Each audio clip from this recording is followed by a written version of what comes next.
So the search for Wolves' new manager continues. We believe Paul Lambert's now back in the country. He's been in Germany for a couple of days and due to speak to Wolves either today or tomorrow as they narrow down the list of candidates. I think they've spoken to Nigel Pearson for a second time. Doesn't seem like it's down to a final two at this stage yet. Unclear of the kind of third candidate, but Tim Sherwood would certainly be one who can't be ruled out, I think, at this stage. One man who can be ruled out is Paul Ince. We know they've spoken to him, but he's not in the running at this stage. One man who is still in the running is Rob Edwards.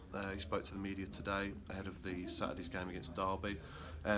He insisted he hasn't applied for the job and that he hasn't had an interview either. He said he's been speaking regularly to Jeff Shee and Kevin Thelwell, as he does anyway, just about football matters, and they've been keeping abreast of the situation, but not a formal interview as such.